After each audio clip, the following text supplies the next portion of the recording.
Hello everyone, welcome to online study. I am Narendra Pippal. दोस्तों, आज की इस वीडियो में हम करंट अफेयर के 10 एमसीक्यूज क्वेश्चनों को डिस्कस करेंगे जो एग्ज़ाम के पॉइंट ऑफ व्यू से बहुत इंपॉर्टेंट है। आज है 28 मई। ठीक है, तो उन सभी क्वेश्चन को यहाँ डिस्कस करेंगे और कवर करेंगे, इसलिए वीडियो को अंत तक देखिएगा। और अगर आपको इस वीडियो के ऑफलाइन नोट चाहिए तो आप हमारे डिस्क्रिप्शन में दिए हुए टेलीग्राम ग्रुप को ज्वाइन कर सकते हो और वहाँ से इसके ऑफलाइन नोट पा सकते हैं। और डेली की वीडियोस पाने के लिए डिस्क्रिप्शन में सभी क्लासेस की टाइमिंग भी देख सकते हैं और सभी सब्जेक्ट को इंडिविजुअली तरीके से पढ़ने के लिए प्लेलिस्ट में जाकर इनको सर्च कर सकते हैं। और यदि आप चैनल पर नए हैं तो चैनल को सब्सक्राइब कर लीजिए और साथ ही बेल आइकन को प्रेस करना बिल्कुल भी मत भूलिएगा, जिससे आपको न्यू वीडियोज़ की नोटिफिकेशन सबसे पहले मिल सके। तो चलिए शुरू करते हैं आज के पहले क्वेश्चन के साथ। आज का पहला क्वेश्चन है, हाल ही में किस देश के तेज गेंदबाज शेहान मधुस्नका को ड्रग्स रखने के आरोप में हिरासत में ले लिया गया है? तो ये कहाँ के हैं? ये श्रीलंका के हैं। ठीक है, ये श्रीलंका के तेज गेंदबाज हैं। ऑप्शन नंबर इसका डी हो जाएगा राइट आंसर। श्रीलंका के तेज, ठीक है, इनको ड्रग रखने के आरोप में हिरासत में ले लिया गया है।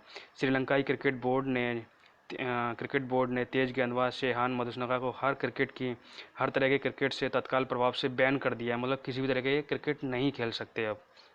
शेहान मधुस्नका ने साल 2018 में बांग्लादेश के खिलाफ जनवरी में अपना वनडे इंटरनेशनल डेब्यू किया था। उसी मैच में शेहान मधुस्नका ने हैट्रिक ली थी। एक वनडे मैच और 2 2020 इंटरनेशनल मैच श्रीलंकाई टीम के लिए खेल चुके शेहान मधुस्नका चोट के कारण टीम से बाहर हो गए थे। शेहान मधुस्नका ने फरवरी 2018 में अपने दोनों 2020 इंटरनेशनल मैच खेले थे, जिनमें वे सिर्फ 2 विकेट चटका पाए थे। ठीक है, तो इसको आपको याद रखना है, ये एग्जाम के पॉइंट ऑफ व्यू से बहुत तो ये कहाँ के थे? ये श्रीलंका के। ठीक है, कहाँ? श्रीलंका के हैं। क्वेश्चन नंबर सेकंड है आपका, हाल ही में किस देश के प्रधानमंत्री ने कोरोना के कारण देश में लगे आपातकाल को समाप्त करने का निर्देश दे दिया है? तो ये किस देश के प्रधानमंत्री ने दे दिया है? ये जापान के प्रधानमंत्री शिंजो अबे ने दे दिया है। ठीक है, कौन है? शिंजो अबे ने कोरोना वायरस के कारण लागू आपातकाल हाल ही में टोक्यो और 4 अन्य हिस्सों से समाप्त कर दिया है। इसके साथ ही जापान में लागू राष्ट्रव्यापी पाबंदियां भी हटा दी गई है, समाप्त कर दी गई हैं। सरकार के द्वारा गठित एक पैनल के विशेषज्ञों ने टोक्यो, पड़ोसी प्रांत कानगावा, चिबा और सैतामा तथा देश के उत्तरी भाग में स्थित होकाइदो से आपातकाल हटाने को मंजूरी दे दी है। गौरतलब है कि जापान के बाकी हिस्सों से आपातकाल 1 महीने के शुरुआत में ही हटा लिया गया था। तो ठीक है, ये आपको याद रखना है। ये कहाँ से? जापान के। ये कहाँ के हैं प्रधानमंत्री? तो जापान के प्रधानमंत्री शिंजो अबे। आप ये भी देख सकते हो इस समय नेपाल के प्रधानमंत्री कौन है? नेपाल के हैं केपी शर्मा ओली। केपी शर्मा ओली, ये आपके नेपाल के प्रधानमंत्री हैं। और रूस के प्रधानमंत्री कौन है? रूस के हैं आपके मिखाइल मिस्टूस मिशुटिन।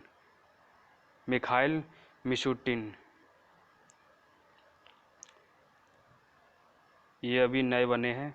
मिखाइल है मिशुटिन, मिखाइल मिशुटिन, जो दमित्री मेदवेदेव के इस्तीफे के बाद बने हैं, जो दमित्री मेदवेदेव के इस्तीफे के बाद बने हैं। ठीक है, और इराक के प्रधानमंत्री कौन है?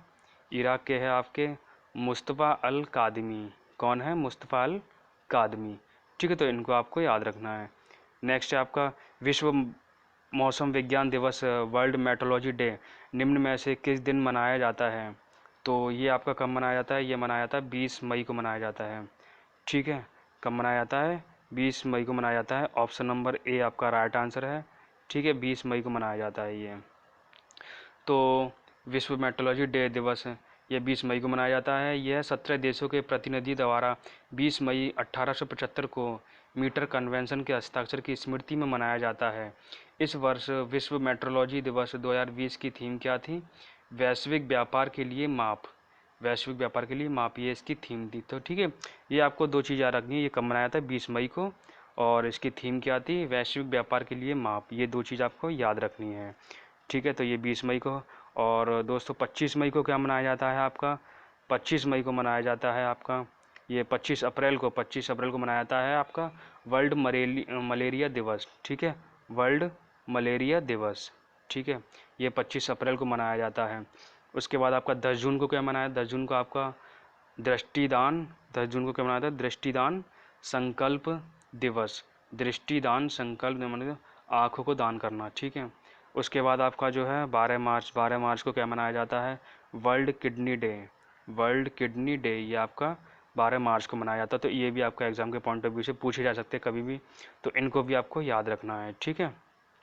20 मई को आपका विश्व मौसम विज्ञान दिवस, 25 अप्रैल को आपका विश्व मलेरिया दिवस, 10 जून को आपका दृष्टिदान संकल्प दिवस और 12 मार्च को आपका वर्ल्ड किडनी डे, ठीक है, विश्व किडनी दिवस, ठीक है। तो ये आपको याद रखना है, ठीक है। नेक्स्ट क्वेश्चन है आपका, हाल ही में किस देश के राष्ट्रपति ने ओपन स्काई संधि से अलग होने की चेतावनी दे दी है?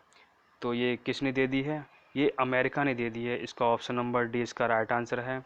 किसने दे दी है? अमेरिका ने दे दी है, ठीक है। ये अमेरिका के राष्ट्रपति है, ठीक है। अमेरिका के राष्ट्रपति, अमेरिका राष्ट्र सचिव के द्वारा अमेरिका के इस फैलने का कारण रूस के द्वारा लगातार खुले तौर पर इस संधि का उल्लंघन किया जाना है, ठीक है। यह संधि सदस्य देशों को एक दूसरे देश की सीमा में सैन्य गतिविधियों की जांच के लिए निगरानी उड़ानों की अनुमति देती है।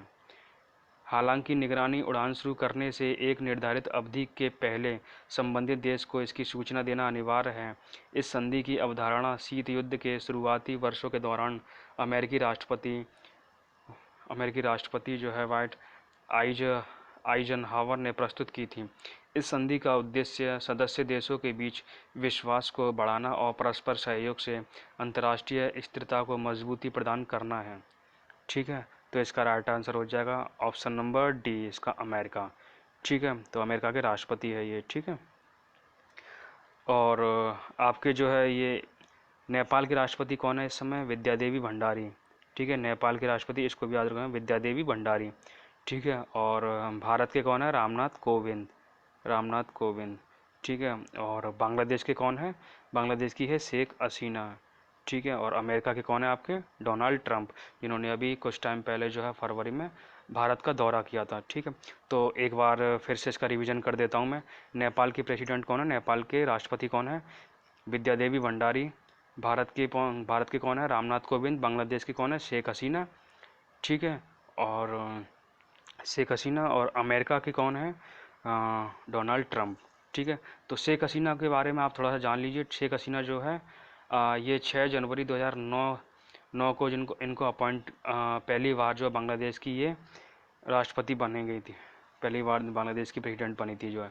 तो अब ये तीसरी बार इस समय बनाई गई हैं, ठीक है। तो ये इनका इतिहास में जो है सबसे लंबा, तीसरी बार जो है इतिहास में जो है बांग्लादेश में सबसे लंबा इनको जो है तीसरी बार बनाया गया है, ठीक है। तो ये भी आपको याद रखना है।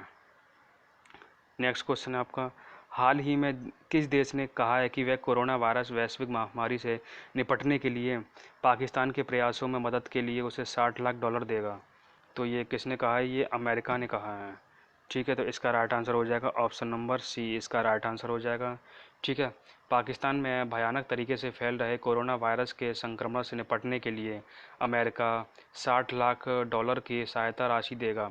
अमेरिका ने पाकिस्तान को आर्थिक मदद देने का ऐलान किया है। अमेरिका ने कहा है कि वह धनराशि पाकिस्तान को उन स्वास्थ्यकर्मियों और प्रशिक्षण देने में काम आएगी जो अस्पतालों में कोरोना वायरस संक्रमण के गंभीर हालत वाले मरीजों की देखभाल करते हैं।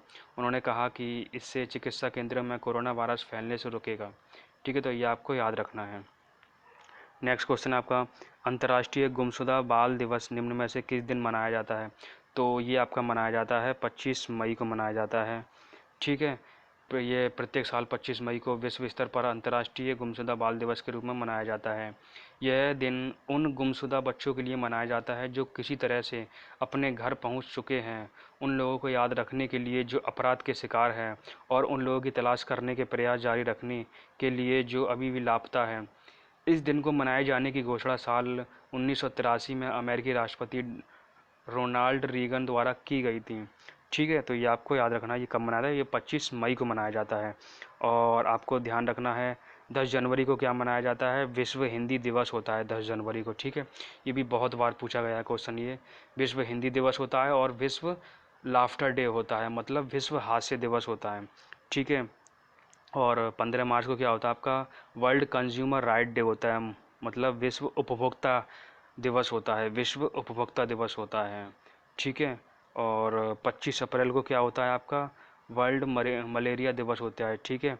तो ये आपका वर्ल्ड मलेरिया दिवस होता है, ठीक है। तो इसको आपको याद रखना है, ठीक है। 10 जनवरी को आपका विश्व हिंदी दिवस और हास्य दिवस।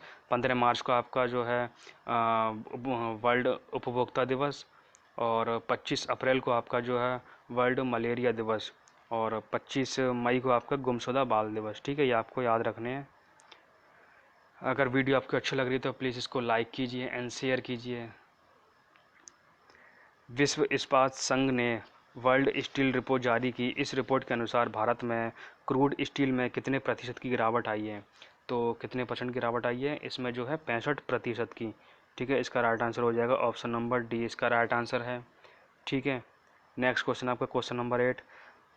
भारतीय सेना में अफसर और महिला शांति दूत उत्तराखंड की किस मेजर को संयुक्त राष्ट्र यूएन सैन्य gender advocate of the year के अवार्ड से सम्मानित करेगा।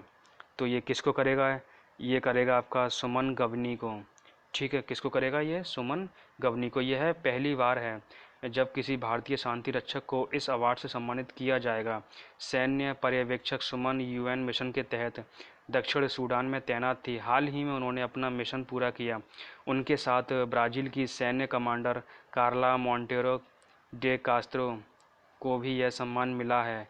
यह लगातार दूसरा साल है जब ब्राज़ील के शांति दूत को यह सम्मान मिला है, ठीक है। तो इसका राइट आंसर हो जाएगा आपका ऑप्शन नंबर ए, सुमन गवनी, ठीक है। नेक्स्ट क्वेश्चन है आपका, विश्व स्वास्थ्य संगठन WHO ने हाल ही में कितने उम्मीदवारों के मानव परीक्षण को जो है मानव परीक्षण में प्रवेश करने की घोषणा की है। तो ये कितने की है, ये 8 की है। ऑप्शन नंबर सी इसका 8, ठीक है। WHO ने हाल ही में 8 उम्मीदवारों के मानव परीक्षण में प्रवेश करने की घोषणा की है। कई लोग ह्यूमन चैलेंज ट्रायल में भाग लेने के लिए आगे आए हैं। ह्यूमन चैलेंज ट्रायल में वॉलंटियर को कोविड-19 वायरस के साथ संक्रमित किया जाता है। यह टीका विकास की प्रक्रिया को गति देने के लिए किया जाता है। ह्यूमन चैलेंज ट्रायल का मुख्य लाभ यह है कि यह परीक्षण को तेज़ करता है, ठीक है। तो इसका राइट आंसर आज का आपका लास्ट क्वेश्चन है, क्वेश्चन नंबर 10। इथियोपिया द्वारा किस नदी पर एक मेगा जल विद्युत परियोजना का निर्माण किया जा रहा है, जिसने नदी के अनुप्रवाह में स्थित देशों यथा मिस्र तथा इथियोपिया के मध्य जल युद्ध की संभावना को बढ़ा दिया है। तो ये किसने किया, ये नील नदी ने। किसने किया है, ये नील नदी में, ठीक है। तो नील नदी आपकी जो है ये कहाँ की है, ये अफ्रीका की सबसे लंबी है। नील नदी के जल अफ्रीका की सबसे लंबी नदी है नील नदी। नील नदी के जल बंटवारे को लेकर अफ्रीकी महाद्वीप के कई देशों के मध्य एक दशक से अधिक समय के विवाद चला आ रहा है। वर्ष 2020 के अंत में इथियोपिया और मिस्र नील नदी पर जल विद्युत परियोजना के भविष्य को लेकर वाशिंगटन DC में बातचीत शुरू करने जा रहे हैं। नील नदी विश्व की सबसे लंबी नदी है। यह भूमध्य रेखा के दक्षिण से निकलकर उत्तर पूर्वी अफ्रीका से होकर भूमध्य सागर में गिरती है, ठीक है। तो इसको आपको याद रखना है। और इसके अलावा आप जो है आवास नदी ये कहाँ की नदी है, ये इथियोपिया की नदी है, ठीक है। कौन सी, आवास नदी, ये आपकी इथियोपिया की नदी है, ठीक है, इथियोपिया की नदी। उसके बाद आपका लुंगवा नदी, ये लुंगवा नदी आपकी कहाँ की है, ये भी आपकी अफ्रीका की नदी है, अफ्रीका की नदी है, ठीक है। और मनिया नदी कहाँ की आपकी, ये मेडागास्कर की नदी है, ठीक है, मेडागास्कर की। तो ये भी आपको एग्ज़ाम के पॉइंट ऑफ व्यू से याद रखना है। तो ये थे आज के इम्पोर्टेंट 10 क्वेश्चन जो कि एग्ज़ाम के पॉइंट ऑफ व्यू से बहुत इंपॉर्टेंट है।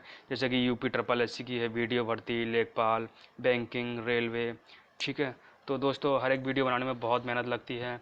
हमें आपके लाइक एंड सब्सक्राइब से का बहुत मोटिवेशन मिलता है। तो अगर आपको वीडियो अच्छी लगी तो आप इसको लाइक कीजिए एंड सब्सक्राइब, शेयर कीजिए एंड सब्सक्राइब कीजिए। Thanks for watching, have a nice day.